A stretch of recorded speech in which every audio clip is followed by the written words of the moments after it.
didn't fit the carefully managed family image. Love like that has to be kept secret. And secrets like that are corrosive, aren't they? They reinforce the need for the mask, the performance.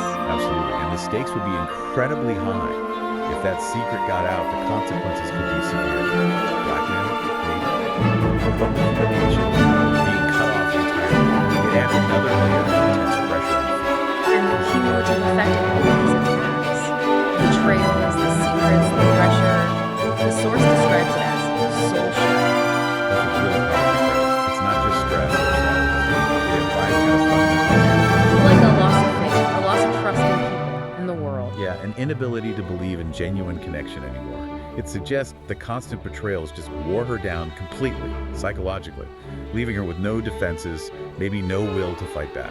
This devastation then leads into one of the most fascinating paradoxes the source highlights, the fame trap. Right. Fame gave her visibility, a platform, huge power in one sense. But ultimately, the source says, it chained her in silence. How can fame silence you? It seems counterintuitive. Because the fame, the power, it was all dependent on upholding the myth, the great, big, beautiful life. If she had used her platform to say, help, I'm trapped, I'm miserable, people are using me. The fame would disappear overnight. The adoration would turn to scorn, maybe? Exactly. Her power is conditional. So the fame itself would be The silence is the one. It stopped her from getting from confronting the because telling the truth means destroying the very identity of the brand. pressure to be quiet, probably stronger than the pressure to say. One specific point the source raises is broken friendships. This feels distinct from the shifting alliances. Yes, shifting alliances feels more like building and breaking relationships. Broken friendships sounds more personal, intimate. Loss of potentially real supportive relationships.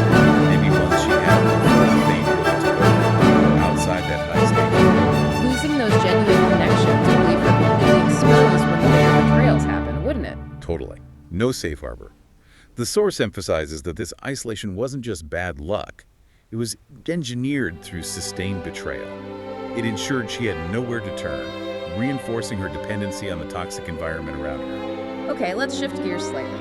Section 3 is where things get really interesting structurally. The blurred lines of the biographer. This is where the investigator, the one digging up all this trauma, starts to get drawn in herself in an unexpected way.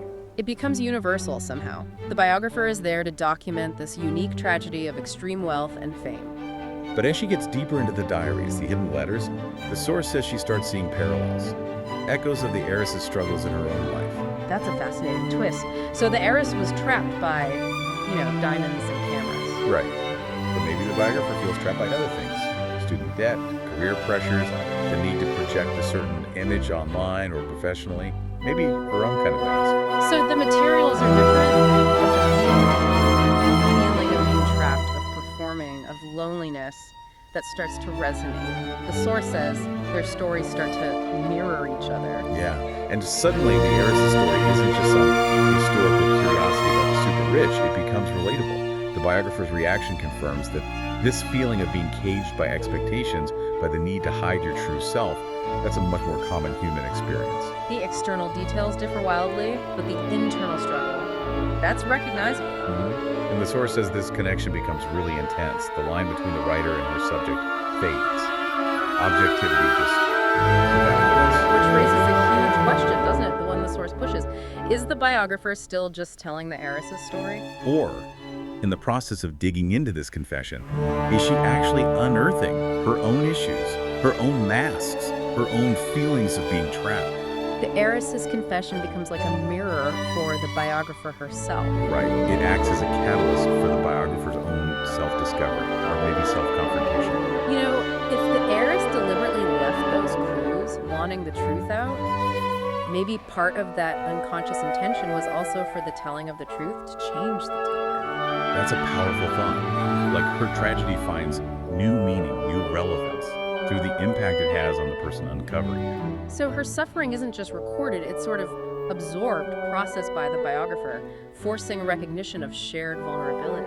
This mutual uncovering of truths, the heiresses and the biographers, seems to be what gives the narrative its real power. And the source says this whole investigation builds towards one shocking truth that changes everything. We don't find out what it is, not in these excerpts, but its impact is clearly huge. It's the final piece of the puzzle. Whatever that truth is, it must completely reframe everything that came before. Maybe it explains the why behind the betrayals, the reason for the intense silence, the specific way she was imprisoned psychologically. Yeah, it turns the whole story from just a tragedy into a revelation. Something that makes horrifying sense of it all. It also highlights just how hard it is to get to the real truth when someone's life has been so heavily managed, so curated for the public. Definitely. It takes incredible dedication and investigative drive. But also, as the biographer shows, maybe it takes personal vulnerability too. You have to connect with the pain to understand it. Okay, let's pull back a bit for section 4. The warning and the freedom. What was the ultimate point of all this?